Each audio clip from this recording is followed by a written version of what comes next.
Les retraites, c'est le grand sujet du moment, hein, sauf que c'est chiant et compliqué. Et puis c'est déprimant aussi, hein, parce qu'on y aura droit à 85 ans, si on y a droit un jour. Heureusement, le rapport Bayrou, il est très agréable à lire, et puis le Conseil d'orientation des retraites, c'est la bonne découverte. Non, et puis on a vraiment tort de se plaindre, hein, parce que je vais vous dire...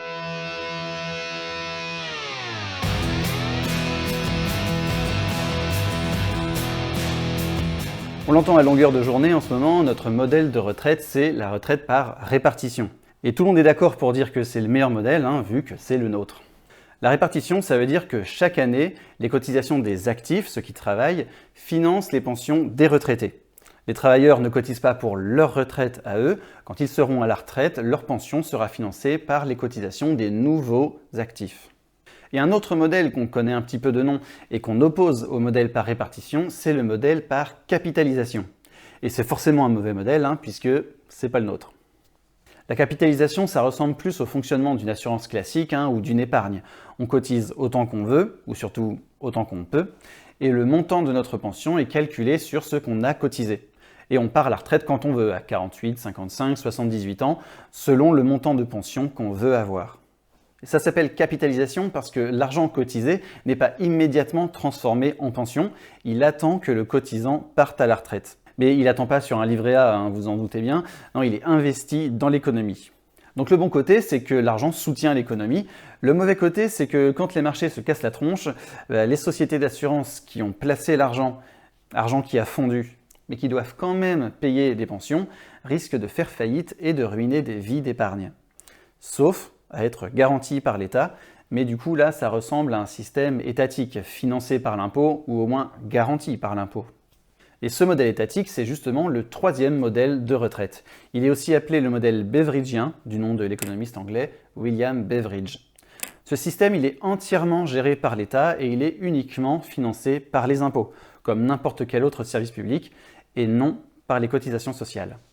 Et en fait, je vais un peu casser un mythe là, mais le modèle français, c'est un mélange des trois à la fois.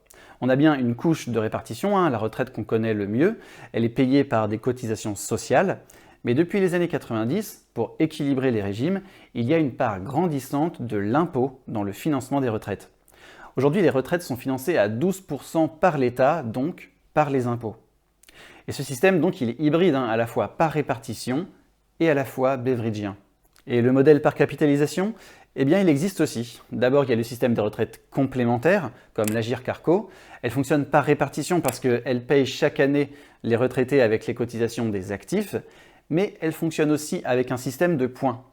Les cotisations que vous versez vous confèrent des points qui vous donnent droit à un certain montant de retraite. Donc vous cotisez bien pour payer les pensions des retraités actuels, mais le montant de votre propre retraite est calculé en fonction de vos versements. Et enfin, vous pouvez souscrire à un plan d'épargne retraite auprès de votre assureur préféré, et ça, c'est exactement un modèle par capitalisation.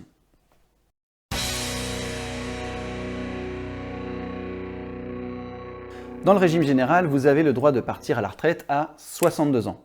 Pour bénéficier de votre retraite à taux plein, il faut avoir cotisé, donc travaillé, pendant 43 ans. Et si vous partez à 62 ans avec moins de 43 annuités, le montant de votre retraite subit une décote. Par contre, la décote disparaît à 67 ans, même si vous n'avez toujours pas vos 43 annuités.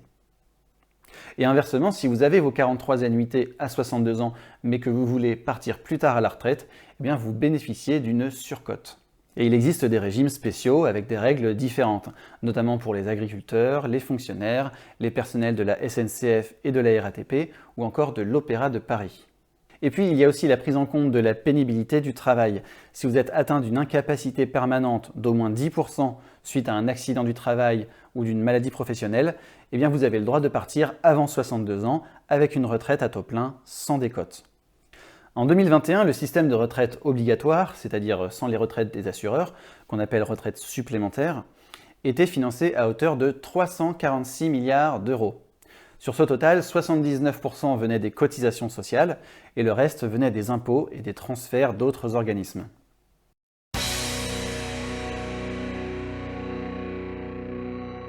En 2021 et 2022, le système était excédentaire, pour près d'1 milliard d'euros pour l'année 2021 et plus de 3 milliards d'euros pour l'année 2022. Mais le COR, le Conseil d'orientation des retraites, estime qu'après une stabilisation jusqu'en 2027, les dépenses devraient augmenter légèrement jusqu'en 2032 et surtout les recettes devraient diminuer.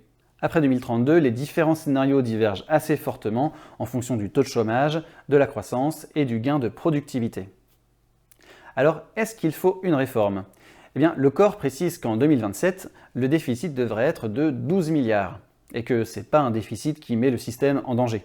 Bah oui, parce que 12 milliards, ça paraît beaucoup comme ça, mais au final, c'est 3% des dépenses seulement. Et le COR ajoute donc qu'il y a deux écoles et que le choix est politique. Soit on part du principe que le système peut être financé par l'emprunt, finalement exactement comme l'État depuis 50 ans, et à ce moment-là, on peut toucher à rien, soit le système doit être maintenu à l'équilibre.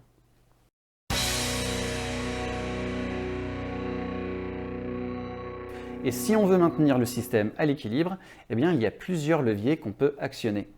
Alors d'abord, un mot rapide sur la réforme proposée par le gouvernement. Elle contient deux mesures principales. D'abord, l'accélération de la réforme Touraine de 2014. La réforme Touraine faisait passer la durée de cotisation de 41 années et demie à 43 ans, progressivement jusqu'en 2035. Et là, le projet, c'est d'accélérer le calendrier pour que la durée de cotisation soit 43 ans dès 2027. Et enfin, la mesure phare, c'est bien sûr le recul de l'âge légal de départ à la retraite de 62 à 64 ans. Et certains régimes spéciaux seraient aussi décalés de 2 ans. Et ce report de l'âge légal, eh bien, il est fortement critiqué, ça ne vous aura pas échappé.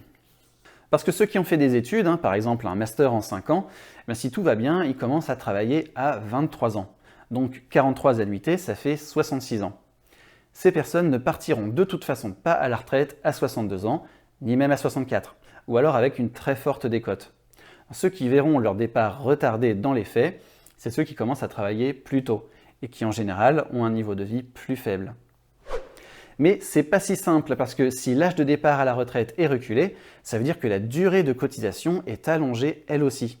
Et si on cotise plus, eh ben, on a une meilleure retraite. Et là justement, ça bénéficie aux moins favorisés puisque, on l'a vu, les titulaires d'un master n'auront une retraite à taux plein qu'à 66 ans, dans le meilleur des cas. Les premiers déciles de revenus, donc les plus défavorisés, voient particulièrement leur retraite augmenter. Donc maintenant, voyons cette mesure d'allonger la durée de cotisation, par exemple de 43 à 45 ans. Ça fait que ceux qui commencent à travailler à 18 ans partent à la retraite à 63 ans, s'ils ont travaillé sans interruption. Et le problème, c'est justement ça, vous vous en doutez, c'est sans interruption. Si cette mesure s'accompagne d'un décalage de l'âge auquel on peut accéder à la retraite sans décote, qui est de 67 ans aujourd'hui, eh bien elle pénalise surtout ceux qui ont des carrières hachées, comme par exemple ceux qui ont connu le chômage, ou bien les femmes, qui ont beaucoup plus recours au congé parental qui est mal payé et surtout qui ne donne droit qu'à un maximum de 4 trimestres pour la retraite. Pour rappel, 98% des personnes ayant recours au congé parental sont des femmes. C'est déjà en partie ce qui les empêche d'avoir les mêmes carrières et donc les mêmes retraites au final que les hommes. Ce serait à mon avis pas une bonne idée d'accentuer encore cette inégalité. Enfin, une autre mesure possible, c'est d'augmenter la part des impôts dans le financement des retraites. Ça aurait pour conséquence de faire participer non seulement les travailleurs, mais aussi les chômeurs et les retraités à l'effort de financement. Le problème, c'est que la CSG, la contribution sociale généralisée, qui est le principal impôt à destination de la sécurité sociale, eh bien la CSG a déjà été augmentée il n'y a pas si longtemps. Souvenez-vous, en 2018, juste avant les Gilets jaunes, les cotisations sociales pour le chômage sont supprimées et elles sont remplacées par une hausse de la CSG, justement pour que tout le monde participe au financement du chômage et pas seulement les travailleurs. Alors on pourrait refaire cette mesure-là, ce serait à mon avis une mesure plus juste, mais politiquement c'est compliqué, à augmenter les impôts, surtout que le gouvernement s'est engagé à ne pas augmenter les impôts. Et puis augmenter la CSG pour tout le monde de la même manière, ce serait pas non plus très juste. Pour mémoire, la CSG c'est une flat tax en fait, à 9,2% sur tous les revenus, petits revenus ou hauts revenus. Sauf les allocations chômage imposées à 6,2% et sauf les retraites, qui sont imposées à 0, 3,8, 6,6 et 8,3% selon le montant de la pension.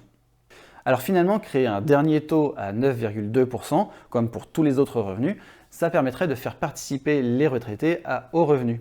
Parce qu'en ce moment, un retraité seul qui gagne 2 000 € par mois est soumis au même taux qu'un retraité qui gagne 4 000 ou 8 000 € ou même plus. Et surtout, il est soumis à un taux inférieur à un salarié qui gagne 1 200 €. Alors je ne sais pas si ça permettrait de combler les 12 milliards, hein, sans doute pas, mais au moins ce serait une mesure de justice fiscale. Donc voilà pour ce tour d'horizon des retraites. Allez voir les liens en description si vous voulez en savoir plus. J'en profite pour préciser que je mets toujours en description les sources que j'ai utilisées pour faire mes vidéos. Merci d'avoir regardé cette vidéo et je vous dis à la prochaine.